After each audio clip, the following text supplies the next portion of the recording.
મિત્રો, ધરણીની છાતી સૂકીને વાદળને આવ્યું વહાલ, સૂરજે કરી સાજીશ એમાં રોયું ઘાસ આસપાસ, ઝાઝા કરતી ઉડી લટોને પવને કર્યું તું વહાલ, વીજળડી ત્રાટકી ભીંજવ્યું એક ફૂલ મજાનું ખાસ, મુંદલાની નાની નાની ઘાઘરી પોલકું પહેરીને ફરે ને બધા ભાડુઓનું ધ્યાન રાખે, પ્રેમથી સાથે જમાડે ને બા બાપુજીની સાથે સાથે કામકાજમાં હાથ બટાવે. બાપુજી મારો દીકરો કહીને મર્યા ત્યાં સુધી બોલાવતા, તેમની પોતરીએ પણ સાંભળેલું આંખે નાકે સીધી સાદી ઘવણની ને હસતી મુંદુલા બધાની માનીતી, તેથી તેના લગ્ન ન સમયે ભાડુઓ જાણે અનાથ થઈ ગયા તેમ રડેલા. 2 દિવસ સુધી તો નાનકાએ ખાધું નહીં, કહે મોટી બેન ખવડાવે તો જ ખાઈશ, સાસરે વળાવેલી દીધેલી મોટી બેન એમ ઝટ પાછી ન આવે, એ વાત એને કોણ સમજાવે? તમે જ કયો. બાબરી પાડીને માથું ઓળી દેતી મોટી બેન, બધા ભાઈઓનું ધ્યાન રાખનારી, આમ અચાનક જીવનમાંથી ચાલી ગઈ તે કયા ભાઈને ગમે? ના જ ગમે તે સ્વાભાવિક છે. બા બાપુજી 3 વર્ષે થતી બદલીના લીધે હંમેશા વ્યસ્ત રહેતા, પણ નાનકાને જ્યારે ભણવાનું પતાવવા આવ્યું ત્યારે મોટી બેનને ત્યાં જવાનું હતું ને હરખનો પાર નહોતો. ભલે કુમાર થોડા ઠંડા સ્વભાવે દેખાતા, પણ સગા વહાલાના ગયા પછી સૂર્ય જેવા તપી જતા. દરેકની ફૂટેવો પોતાને સૌથી વધુ નડે, એમ એમનું પણ બન્યું. મોટી બેન કુનેહને સ્નેહથી બધું કામકાજ કરે, પછી પિયરિયાના હોય કે તેના સાસરિયાના સગા હોય. કુશળતાને આવડત જોઈ કુમાર ક્યારેક વધુ ચકાસવા માટે હેરાન પણ કરતા. આખરે પતિ છે માનવું જ રહ્યું ને, જ્યારે હાથ ઉપાડે તો કોને જઈને કહેવું? આગળ પાછળ ભાઈ ભાંડુઓને પરણાવવાનો સમય થશે તો 2 જણા પોતાની પણ વાતું કાઢશે. બંધ મુઠ્ઠી 1.25 લાખની, ભલે ને પછી ગુંગળાઈને મરી જાઓ તો વાંધો નથી. ઉપરથી લોકોને તો ભાવતું તું ને વેદે કીધું ગામના મોઢે ગણાય નથી. મૂકતા લોકો તો પારકી જાણનો જ વાઘ કાઢશે. માંડ સમજ આવી ત્યાં તો સાસરું પગની બેડીને ઉપરથી દીકરીઓનો થયો. વરસાદ દીકરાની અપેક્ષા તો કદી ના છૂટી. હે ભગવાન, તું કેમ પરીક્ષા ઉપર પરીક્ષા લીધા કરે છે? પણ હવે આનો ઉપાય બસ એક જ કે આવક વધારો. પતિ પત્નીના રોજના બળાપામાં ભોગ આપ્યો. બાળકોએ પણ આમ. મોટી બેન સાસરે આવી, ભાણિયાને જે કાંઈ કમાયા તે પોતાના પરિવાર માટે ખર્ચતા રહ્યા. ઉંમર જતાં કયા વાર લાગે છે. એક પછી એક દીકરાઓને બળાવતા ગયા ને પોતાની ફરજ અદા કરતા રહ્યા. કાળજાના કટકા થતા જ રહ્યા. ઉપરથી પતિદેવનો રોષને રોફ પણ સહન કરતા ગયા. ગૂગલ નહોતું કે ડૉક્ટર પણ અમુક વિગતો કહે નહીં ને બધાના જીવનમાં શરીરમાં થતા ફેરફારોની નોંધ નહોતી લેવાતી. કોઈને એમ વિચાર પણ ન આવે કે સ્ત્રીને પુરુષમાં પાછલી જિંદગીમાં અણબનાવ કેમ બને છે. આપણે તો અહીં મેનાપોઝની પણ ખુલ્લે આમ ચોખવટ કરી શકીએ તેવું થતું નહોતું. આ પીતી તો જ સમજાય જ્યારે પોતાને વીતે. બાકી સ્ત્રીને પુરુષના અવયવ વિશે તો કોઈ વિચારતું પણ નહોતું. હોટ ફ્લેશિસ એટલે પરસેવે રેબઝેબ થતી સ્ત્રી પંખો નાખતી જોવા મળે, પણ એ સીમા પણ નીતરો ત્યારે પુરુષો વિચારે કે નખરા ભારે કરે છે. બિલ તો મારે ભરવા પડે છે ને લાંબા વાળવાળી સ્ત્રી પરણતા પહેલાં મૂર્તિયાને ગમે છે. પરણ્યા પછીના થોડા જ વખતમાં જો તેમાંથી એકાદ નાનો વાળ પણ દાળમાં આવ્યો તો તે જ વાળ પ્રત્યે અણગમો ઉપજે છે. હવે આવું જ એકવાર પંખાની સ્વિચ ઓન અને ઓફ કરવાનું થયું ને વાતનું વતેસર બની ગયું. પુરુષ કુમારે પોતાનામાં હતું તેટલું જોર વાપરીને મુંદુલાને ધમકાવીને મારી. વાત છાપરે ત્યારે ચડી જ્યારે મુંદુલાના બધા ભાઈઓએ ભેગા થઈને કુમારને માર્યા. આજ્ઞા નહોતા ગુસ્સાને ચડાસીનો કિસ્સો કુટુંબમાં શિખરે ચડ્યો. આખરે ઊંચકી સુગંધ એક ગુલાબ ઊભું કેટલું ઝઝમ્યું. ઝંઝાવતા મૂળ વાત મુંદુલાની સહન શક્તિની હતી, પણ સામાન્ય લાગતી વાત ક્યારેક ખૂબ અગત્યની હોય છે. શરીરમાં થતો ચેન્જ દરેક જુદો જુદો અનુભવે છે. આપણને ડૉક્ટર પણ પૂછે જ છે કે બોલો શું થાય છે તમને, પછી જ તેનો ઈલાજ કરે છે. આ બાબતમાં ગરમી થાય છે, નિરાતે સુવા દો થોડી વાર માટે, પંખો રહેવા દો, પણ લાઇટનું બિલ ઘણું આવશે ને. શરીર ઉપરથી બગડે તે જુદું. અરે પણ સ્ત્રી મેનાપોઝમાં જઈ રહી હોય તો તેને જ ખબર હોય કે ઉનાળાની ગરમીમાં પંખા વગર કઈ રીતે સહેવાય ન રહેવાય. આમને આમ સ્વિચ ઓન ઓફ થતી રહી. ઉપર વટ કરી કમાતી સ્ત્રીએ પણ વટનો કટકો પોતાનું અપમાન કેમ સહે? હા, હાથ ઉપાડ્યો ધડાધડ થઈ ગઈ. તે 14 વર્ષનો દીકરો અવાક થઈ ગયો. બારણા પાછળ ચૂપ થઈને તિરાડમાંથી જોતો રહ્યો. એના હાથની મુઠ્ઠીઓ વળી પણ કંઈ કરી ના શક્યો. ચાન્સ મળતા જ ઘરની બહાર ભાગ્યો. આંખો આગળ, માથામાં ને ગાલ પર લોહી બાજી ગયેલું. મુંદુલા થરથરતી ઊભી હતી. એકદમ બાથરૂમમાં ગઈ ને મોઢા પર ઠંડુ પાણી રેડ્યું. છાલક ભીતે અથડાઈ. ફરી વાર પાણીથી આંખો સાફ કરી, પણ આંખો તો આંસુઓથી ભીની જ રહી. રૂમાલ વાપર્યો, લૂછવાનો વ્યર્થ પ્રયાસ પણ કર્યો. આંસુ વહે જતા હતા. કેટલા વર્ષો સહન કર્યા. માર 5 દીકરીઓ પરણાવીને છેવટે આ દીકરો આવ્યો.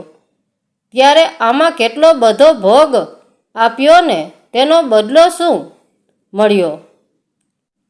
માની લેવાનું, સહન કરી લેવાનું. તો આવું તો ના થાત. થોડી વારે તમર ઓછા થયા ને વિચાર્યું કે અહીંથી જતી રહું ક્યાંક. દરેક સમયે બધાને દુઃખમાં સાંભળે માં. તાબડતોબ લીધું પર્સને રિક્ષામાં પહોંચી જવાયું ત્યારે જરાક સારું લાગ્યું. કંઈ માં આ જોઈને ગુસ્સે ના થાય. સૌથી વધુ આશ્ચર્ય ભાભીઓ પામી. રાતી પીળી આંખો તો ભાઈઓની હતી. સમૂહ નિર્ણય લેવાયો. કુમારને ઠપકારીને પાઠ ભણાવવાનો ને તાત્કાલિક અમલ પણ કરાયો. માથામાં વાગથી કુમારને મગજ પર અસરને આઘાત લાગ્યો. તેમને એટેક આવ્યો અને તે પણ પેરાલિસિસ એટેકને. પાર્કિન્સનને લીધો ઉપાડો. પથારી વંશ હાલત થઈ ગઈ. દીકરો રજડી પડ્યો. એક નાની અમથી ચડસી જીદના કારણે શું થઈ ગયું? સપનાનો મહેલ કડડભૂસ થતા દેખાયો. ભોગ આપવામાં કંઈ જ બાકી નહોતું રાખ્યું.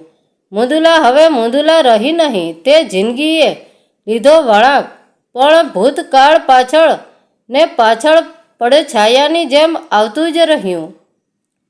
આખરે બીમાર પતિ માટે સદગતિની ભીખ માગતી મુંદુલા હોસ્પિટલના રૂમમાંથી ભાગી નીકળી.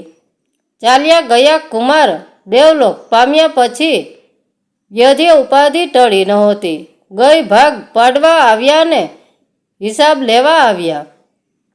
સાસરિયા પણ શું હતું બાકી કે ભાગ પાડે. મુદલા કોઈએ કહી દુઃખમાં તો ભાગ નહોતો પડાવેલો. દીકરીઓ તો પોતપોતાના કુટુંબીજનોને છોડીને ચાલી ગઈ પોતપોતાના ઘરે. આ ખાલી બસ ઘરને એનો 17 વર્ષનો દીકરો હતો. દીકરો મોટા ભાગે બહાર રહેતો અને મૂકીને કામ કરવા જાય તે તેને ગમતું નહોતું. પણ કામ કર્યા વગર બિલ કેમ ભરાય ને ખાવા તો જોઈએ જ. આટલી આકરી જિંદગીમાં પાછલી જિંદગીની ચિંતા કર્યા વગર પ્રોવિડન્ટ ફંડના પૈસા ઉપાડીને વિદેશ પધાર્યા ત્યારે દીકરી પાસે મુદલા કૂવો ભરીને રડ્યા ને ખોબો ભરીને હસ્યા. પાછળ જીવનમાં આગળ વધવાનો વિચાર કરીને દીકરાને પણ બોલાવ્યો. દીકરી જમાઈએ બનતી બધી જ મદદ કરી. વર્ષ 2 વર્ષમાં તો બંને સારું કમાતા ધમાતા થઈ ગયા. હાશકારો અનુભવતા મુદુલા બોલ્યા, પણ ખરા કે અહીં શાંતિથી કામ કરી પ્રભુ ભજન કરું છું ને દીકરાનું કરું છું. દેશમાં રહેતી દીકરીઓને પણ કમાઈને મદદ કરી. એમ લાગ્યું કે બધું બરાબર ચાલે છે. ત્યાં દીકરાએ પરણાવવાની ઈચ્છા બતાવી તો દેશમાં જઈને પરણાવ્યો. વાજતે ગાજતે આમે ઘરનો છેલ્લો પ્રસંગને દીકરો તો એકનો એક જ હતો ને. બધી જ તૈયારી અપડુડેટ થયેલી. દીકરીઓ પણ પરિવાર સંગ ભાઈને પરણાવવા આવી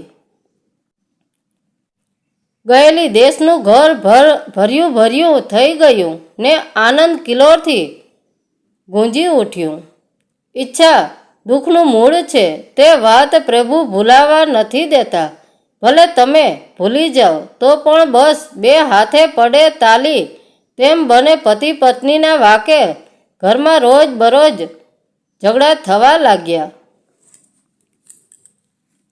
મુંદલા તો કમાઈને ઘરમાં બધું ખર્ચે પોતાની પાસે મંદિરમાં મૂકવા માટે જેટલું જ રાખે. પણ જયાં પાઈનો હિસાબ રાખતો હોય બાપની સવાઈઓ દીકરો નીકળ્યો ત્યાં કોની પાસે જઈને રૂવે. મુદુલા દીકરીના ઘરમાં પણ દખલ થવા માંડી. એમની બધાની વાતોથી આખરે છાંટા તો ઉડ્યા વગર ના જ રહે ને. ફિલ્મોમાં બને તો હવે શું થશે ની ઇંતજારી બધાને હોય, પણ વાસ્તવિકમાં તો અલંગ હોય છે. જુદા પડી જવાય કે સંબંધ કપાઈ જાય આમાં સારું આવે પરિણામ એમ માનવું પણ યોગ્ય નથી જ. ભણેલી ગણેલી વહુએ નાગણ મારે ફૂફાડો તેમ બધો દોષ ઠલવ્યો ને આખરે છૂટાછેડા આપી અલંગ થઈ ગઈ. એક કુમળા ફૂલ જેવા બાળકને મૂકીને અરેરે કેવી માં છે કે તેને તેના બાળકની પણ દયા ના આવી. લોકો ઘણું બોલ્યા ને દીકરીઓએ ચૂપચાપ સાંભળ્યું. પણ ખરું આખરે ભાઈઓએ પોત પ્રકાશ્યું. કુમારના જેવો જ દેખાતો તો હતો જ, વર્તયો પણ એમ જ. પણ કોઈ પોતાની મા ઉપર હાથ ઉપાડે કયા જન્મનો બદલો લઈ રહેવાયો છે ના સમજાયું મુંદલાને. છતાંય ક્યારેક ભગવાન પાસે અથવા પતિના ફોટા પાસે હૈયા વરાળ ઠલાવે છે. દીકરીને કહે છે, કોઈક તો આને સમજાવો. પણ જેને સમજવું જ નથી તેને કોણ સમજાવી શકે છે.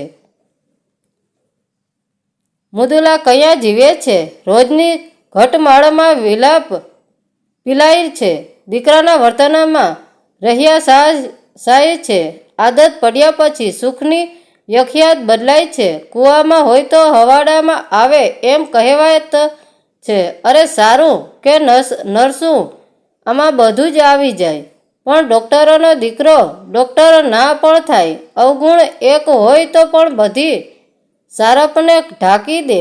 લોકોને વાતોનો મસાલો મળ્યો. કોઈએ ચડાવ્યા, કોઈએ દયા ખાધી તો કોઈએ દીધો જાકારો કે અરે આ બધી લપ આપણે ગળે શા માટે વળગાડવી? અહીં રંગ રંગ બદલાતા લોકો વસે છે. આજ તો દુનિયા છે. શિક્ષિકા સમાજનું ઘડતર કરે છે, પણ દીકરાને ભણવું જ નહોતું, પણ એકદમ પૈસાદાર બનવું હતું, ને તે પણ કામ કર્યા વગર. આખરે માં કમાય ને દીકરો ખાય તેવું પણ થયું. પણ હવે તો દીકરા જમાય બધાએ મોં ફેરવી લીધેલું કે આ તો રોજની રામાયણ છે. રોજ મારે તેને કોણ રૂવે? દીકરાએ મા પાસે ના કરાવવાના કામ કરાવ્યા.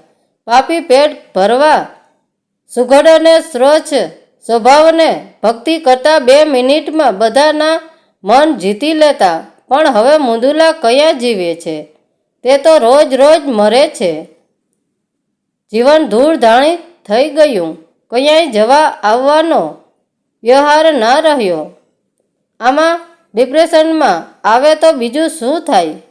કેટલીય વાર થયું કે નર્મદાના કિનારે જઈને રહું કે બધી જંજાળ છોડીને ડૂબી મરું, પણ મરતા મરતા જીવવું લોક પસંદ કરે છે.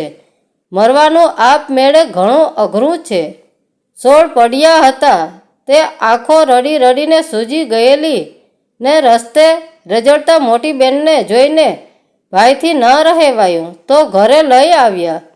શાંતિથી બેસાડી જમાડ્યા ને જાણ થઈ કે મોટી બેન તો ઉલમાંથી ચૂલમાં પડ્યા છે. નસીબની બલિહારી તો જુઓ ને! ભાન ભોલેલા દીકરાએ પોતાના દીકરાને આગળ ધર્યો. નાની માં, તમે નહીં આવો તો હું મરી જઈશ. મેનિપ્યુલેશન્સ કહો કે ઇમોશનલ બ્લેકમેલ કહો, ગરજવાનાને અકલ ના હોય. મુંદલાએ દિલ પર પથ્થર રાખી દેશમાં જ રહેવાનું નક્કી કર્યું. ભાડું આવે તેમાંથી ગુજારો કરે. એક સારી કામવાળી પણ નસીબ જોગે મળી ગઈ તો ઘરનું બધું કામકાજ કરી જાય. ચોખ્ખી એટલી કે ક્યાંય ગંદકી કરે નહીં ને પોતે પણ બગાડ કર્યા વગર પૂરતું રાંધે પણ ખરી. લાગણીની કબરે તિરાડ ફાટી એક કૂપણ ફૂટી. મુંદલા ટીપે ટીપે જીવવા લાગી. ફરી હિંમત કરીને ધીમે ધીમે એક રૂમમાં એકલા રહે. બીજા 2 રૂમ ભાડે આપેલા ને આગળના 4 રૂમને 2 બાથરૂમ, બાલવાડી, સ્કૂલ ખોલીને વાપર્યા. હવે ભૂલકાઓને જોઈને તેને સાતા વળે છે. વ્યાજને મુંદુલ યાદ કોને ના આવે? પણ સોના વેણા જેટલા તેટલું જ સાથે રહેવાય છે. આ બાજુ દીકરો ધુઆ ફુવા તો થયો, પણ પોતાની ભૂલ સમજાતા પોતાના દીકરાની જવાબદારી સંભાળીને કામ કરવા લાગ્યો. ત્યાર ભાણે બેસતો દીકરો જાતે બનાવતા શીખ્યો. હા, ક્યારેક બહાર પણ જમતો દીકરો પણ ભણવા લાગ્યો. વર્ષો વીતતા ગયા ને આજે હાઈસ્કૂલમાંથી પાસ થઈને દીકરો નીકળ્યો. પોત્રો બધું સમજે પણ બોલી નહોતો શકતો, કેમ કે નહીંતર તેને માર પડતો. હવે કાર ચલાવતા પણ શીખ્યો હતો. નાની મોટી જોબ સાથે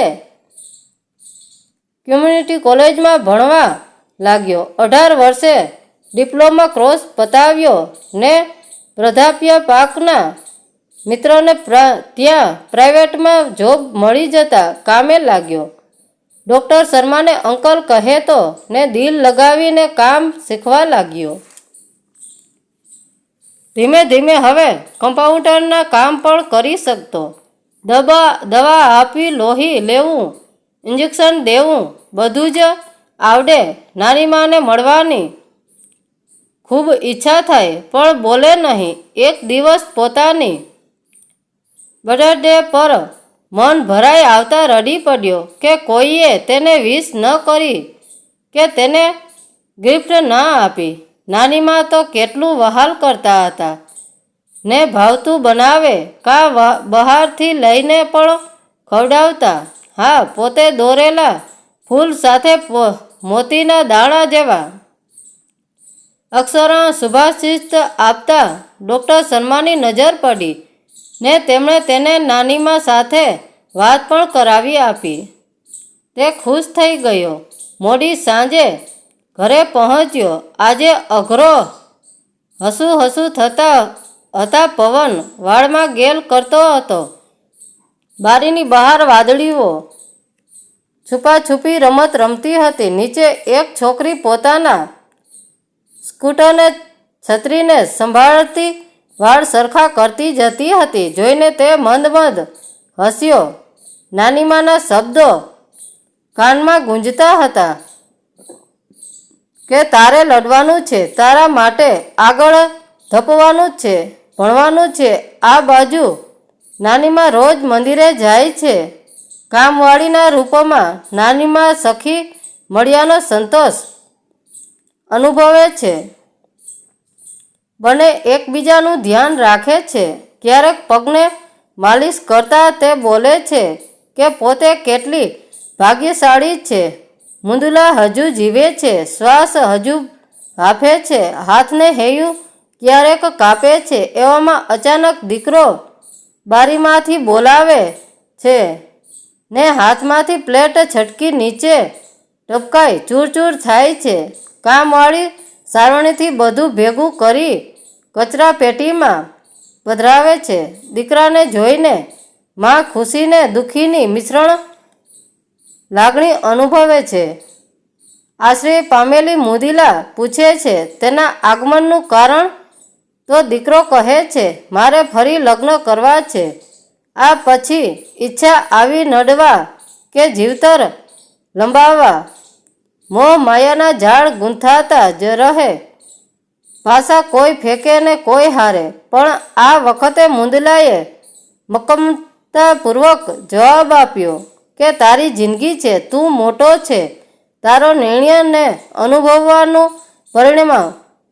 પણ તારે જ હવે મને દેશ છોડી ક્યાંય જવું નથી. હું આથમતો સૂરજ ક્યારનો ડૂબું થઈ જ રહ્યો, પણ હવે શાંતિ જોઈએ છીએ. તું તારા રસ્તે ને હું મારા રસ્તે. બસ બહુ થયું. એક જીવ આપવા સિવાય બધું કર્યું આ માએ. હવે કોઈ અપેક્ષા ના રાખશો મારી પાસેથી. બાકી લેવા દેશો શ્વાસ પણ તમારા લઈ લેશે આ દુનિયા. હવે તમે તમારું કરો ને મને મારું કરવા દો. પણ નાનકો બીમાર પડ્યો છે તો હું તમને લેવા આવ્યો છું. ચાલો મારી સાથે, આપણે હલ કરીશું બધું. ના પાડી કામવાળીએ કે બેન ના જાઓ. ભાઈ બોલ્યો મોટી બેન હવે પાછા નહીં આવી શકો તો ના જાઓ. ત્યાં પણ મારો નાનકો બીમાર પડ્યો છે ને હું અહીં કઈ રીતે રહું. ને વળી પાછા માયામાં સંડોવાયાને જઈને જુએ છે તો નાનકો સખત બીમાર પડેલો, તાવ માથે ચડી ગયેલો, કંઈક ગણગણતો હતો. નજીક જઈને જોયું તો નાનીમાનું રટણ રડતો હતો. તરત માથે હાથ ફેરવતા ચોકડા વગર ના હોઠે કપાળે બચિયું ભરતા નાનીમા બોલ્યા હું આવી ગઈ છું, વો જલ્દી સાજો થઈ જા. બેટા કહેવાયું તો છે ને માં તે માં, પણ અહીં તો નાનીમા હતા ને. હા ભગવાન બધે ના પહોંચી વળે, તેથી જ તો બધાને નાનીમા દાદીમા હોય છે. 85 વર્ષની ઉંમરે પણ નાનીમા નાનકાની પથારી આગળ આખી રાત ભગવાનનું નામ લેતા જાગતા રહ્યા. ત્યારે દીકરાને લાગ્યું કે માં વિના સૂનો સંસાર. ની રસ્તે પથારી વંશ નાનકો હજુ હળવળ્યો તો સફાળા ઊભા થઈ ગયા ને ડૉક્ટરને નર્સને બોલાવી લાવવા દીકરાને દોડાવ્યો. થોડો કણસી નાનકો બોલ્યો નાનીમા હું જાઉં, ખબરદાર જો ક્યાંય જવાની વાત કરી છે તો. કરતા નાનીમા વઢિયા ને બોલ્યા આવડી મોટી જવાવાળી હજુ હું બેઠી છું. આ બધું સાંભળીને દેશમાં બધા ભાઈઓ મોટી બહેનને મનોમન વંદી રહ્યા. મિત્રો વાર્તા સારી લાગી હોય તો કોમેન્ટ કરીને જરૂર જણાવજો. ધન્યવાદ મિત્રો.